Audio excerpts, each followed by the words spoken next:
اسی وقت ہمارے نبی کے دادا عبد المطلب نے بھی آمنہ بنت وہب کی چچزاد بہن تھے جن کا نام حالہ تھا، اسی وقت شادی کی. وہ دادا کی عمر کے تھے. بیٹے کی بھی شادی ہو رہی ہے اور باپ کی بھی شادی ہو رہی ہے، اور دو بہو کی بھی عمر اور اپنی اور بیوی کی عمر، دونوں کی عمر تقریباً برابر ہے، کوئی زیادہ فرق نہیں ہے، دونوں کی عمر برابر. عبد المطلب دادا کی عمر کو پہنچ چکے تھے. بیٹے کی شادی کی مدینے کے عبداللہ کی، اپنے سب سے چھوٹے بیٹے جو ہمارے نبی کے والد تھے، اسی وقت اپنی بھی شادی کی، اور دونوں کی عمریں سیم تھی، ایک ہی عمر کی دونوں عورتیں تھیں. اس زمانے میں چیز عام تھی میرے بھائیوں، کبھی کسی نے اعتراض نہیں کیا. خود عمر فاروق رضی اللہ تعالیٰ عنہ نے اپنی بیٹی حفصہ رضی اللہ تعالیٰ عنہ کا پیغام ابو بکر صدیق کو دیا، کہا میں اپنی بیٹی کی شادی تمہارے ساتھ کرنا چاہتا ہوں. ابو بکر حضرت عمر رضی اللہ عنہ سے 2.5 سال بڑے تھے، ان کی بیٹی تھی، اپنی بیٹی کو شادی میں پیغام کے لیے دیا کہ میں اپنی بیٹی کی شادی تمہارے ساتھ کرنا چاہتا ہوں.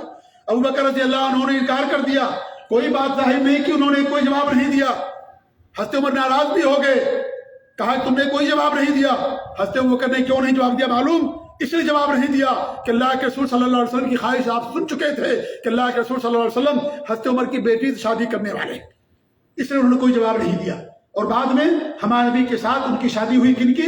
حفصہ رضی اللہ تعالیٰ عنہ، جو عمر رضی اللہ تعالیٰ عنہ کی بیٹی ہیں. حفصہ رضی اللہ تعالیٰ عنہ، خود عمر رضی اللہ تعالیٰ عنہ نے علی رضی اللہ تعالیٰ عنہ کی بیٹی شادی کی. عمر رضی اللہ عنہ کتنے بڑے تھے علی رضی اللہ عنہ سے؟ پتا ہے، تقریباً 25-30 سال ان سے بڑے تھے. حضرت عمر کی شادی ہوتی کن سے؟ حضرت علی رضی اللہ تعالیٰ عنہ کی بیٹی ام کلثوم سے حضرت عمر نے شادی کی. کتنا فرق ہے دونوں کی عمر میں. بیٹا باپ بھی دلہن یا بیوی کا بیٹا جو باپ ہے وہ شوہر سے 25 سال چھوٹا ہے، 30 سال چھوٹا ہے، لیکن اس کے باوجود بھی علی رضی اللہ تعالیٰ عنہ نے اپنی بیٹی کی شادی عمر فاروق سے کی. اس زمانے میں اعتراض نہیں ہوتا تھا، نہیں اعتراض کیا جاتا تھا، اور اس طرح کی شادیاں عام تھیں، اس لیے کبھی اس پر کوئی اعتراض نہیں کیا میرے بھائیوں. آج کے زمانے میں لوگ اس طرح کا اعتراض کرتے ہیں کہ یہ ساری باتیں کیا ہیں؟ یہ سب بے بنیاد باتیں ہیں، اور یہ ساری باتیں اس کی کوئی حقیقت نہیں ہے. نمبر 8، حضرت عائشہ کی عمر بہت کم تھی، 9 سال کی تھی جب ہمارے نبی کے ساتھ ان کی رخصتی ہوئی. بہت زیادہ ذہین تھی، فطین تھی، بہت زیادہ حکمت والی، سوجھ بوجھ والی تھی، اور یہ اللہ رب العالمین کی حکمت تھی کہ ہمارے نبی کی شادی ان کے ساتھ کرائی گئی. ہمارے نبی کی وفات کے بعد 47 یا 48 سال یہ زندہ رہی حضرت عائشہ رضی اللہ تعالیٰ عنہ، اور ہمارے نبی کی سنتوں کو، ہمارے نبی کی تعلیمات کو، اور ہمارے نبی کی گھریلو زندگی کیسے گزرتی ہے، ان تمام چیزوں کو بیان کرنے والی حضرت عائشہ رضی اللہ تعالیٰ عنہ. 47 سال تک ہمارے نبی کی وفات کے بعد وہ زندہ رہی. حضرت عائشہ رضی اللہ تعالیٰ عنہ بہت زیادہ فقہ کے اندر اور علم کے اندر اونچا مقام رکھنے والے تھی. حضرت عائشہ رضی اللہ تعالیٰ عنہ 2200 سے زیادہ حدیثیں انہوں نے روایت کی ہیں. بڑے بڑے صحابہ کرام آپ کے پاس جاتے تھے، سوال کرتے تھے، فتویٰ پوچھتے تھے، حضرت عائشہ رضی اللہ تعالیٰ عنہ ان کا جواب دیا کرتی تھی. اتنا اونچا مقام ہے فقہ کے اندر حضرت عائشہ رضی اللہ تعالیٰ عنہ کا. اس لیے ہمارے نبی صلی اللہ علیہ وسلم نے ان کے ساتھ شادی کی، اس لیے آپ ان کے ساتھ نکاح کیا کہ آپ کی جو گھریلو زندگی ہے وہ زندگی لوگوں کے سامنے آئے. آپ کی زندگی کا ہر پہلو ہمارے لیے نمونہ رکھتا ہے. آپ نے شوہر کی حیثیت سے کیسے زندگی گزاری، باپ کی حیثیت سے کیسے زندگی گزاری، ایک سالار کی حیثیت سے کیسے زندگی گزاری، اور اس طریقے سے جو بھی آپ کی انسان کی زندگی میں جو پہلو ہوتے ہیں، آپ کی زندگی کا ہر پہلو ہمارے لیے اسوہ نمونہ رکھتا ہے. اس لیے عائشہ رضی اللہ تعالیٰ عنہ کے ساتھ آپ کی شادی ہوئی. 47-48 سال تک ہمارے نبی کی وفات کے بعد زندہ رہی، اور ہمارے نبی کی سنتوں کو لوگوں کے اندر عام کرتی رہی، اور آپ کی زندگی کے تمام پہلوؤں کو اس 38 سالہ دور کے اندر انہوں نے بیان کر دیا. حضرت عائشہ رضی اللہ عنہ نے، آپ کی دیگر بیویاں کی وفات بہت پہلے ہو گئی تھی، ان کی عمریں زیادہ تھیں، وہ بیوائیں تھیں، مطلقہ تھیں، ان کی پہلے وفات ہوگی. حضرت عائشہ رضی اللہ تعالیٰ 48 سال تک ہمارے نبی کی وفات کے بعد زندہ رہے، اور اس طریقے سے آپ کی تمام تعلیمات کو اور آپ کی تمام حدیثوں کو لوگوں کے سامنے بیان کرتی رہی. یہ وجوہات ہیں، یہ اسباب ہیں جن کی وجہ سے عائشہ رضی اللہ تعالیٰ عنہ کے ساتھ نبی اکرم صلی اللہ علیہ وسلم نے شادی کی. اور جو لوگ نبی کی توہین کرتے ہیں، نبی کی شان میں گستاخیاں کرتے ہیں، ایسے لوگوں کے لیے اللہ رب العالمین کافی ہے. ایسے لوگوں کو اللہ رب العالمین عذاب دینے والا ہے.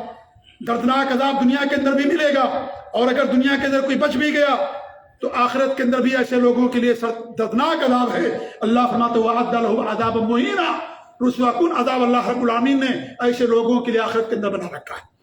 اس لیے میرے بھائیوں، نبی کی توہین کرنا حرام ہے، گستاخی رسول کی سزا شریعت کے اندر قتل ہے، اس کو قتل کر دیا جائے، لیکن یہ کام عام لوگوں کا نہیں ہے، یہ کام حاکم وقت کا ہے۔ جو حاکم وقت ہوگا وہ ان کو قتل کرے گا، مقدمہ چلے گا، عدالت میں پیش ہوگا، جرم ثابت ہونے کے بعد قتل کیا جائے گا۔ ہمارا کام کسی کو قتل کرنا نہیں ہے، ہمارا کام نبی کا دفاع کرنا، نبی کی سنتوں کو عام کرنا، ان کی سنتوں پر عمل کرنا اور اعتراضات کا جواب دینا اور آپ کی تعلیمات کو اپنی زندگی میں نافذ کرنا، یہ ہمارا کام ہے۔ اور جو ایسے سرپسند لوگ ہیں، جو ایسے قسم کے لوگ ہیں، ان کی باتوں کو حاکم وقت تک پہنچانا اور ان کو کیفیت کردار تک پہنچانے کی کوشش کرنا، لیکن کسی کو قتل کرنا، قانون ہاتھ میں لینا، یہ عام لوگوں کے لیے نہیں ہے، یہ حاکم وقت کے لیے ہے۔ اگر حاکم وقت نے سزا دیا الحمدللہ، اگر نہیں دیا ایک دن موجود ہے، آخرت موجود ہے، وہاں ایسے لوگوں کی سزا ملے گی۔ لہذا قانون ہاتھ میں لینا، یہ اسلام ہمیں اس بات کی اجازت نہیں دیتا ہے۔ اللہ تعالیٰ سے دعا ہے کہ اللہ رب العالمین جو بھی نبی کی شان میں گستاخیاں کرتے ہیں، اللہ تعالیٰ ان کی زبانوں کو شل کر دے، اللہ تعالیٰ ان کے ہاتھوں کو اللہ برباد کر دے، اللہ تعالیٰ ایسے لوگوں کو دوسرے لوگوں کے لیے عبرت ناک بنا دے، اللہ تعالیٰ انہیں ایسی سزائیں دے دے کہ دوسرے لوگوں کو لیے عبرت بن جائیں، دوسرے لوگوں کے لیے وہ نصیحت کا ذریعہ بن جائیں۔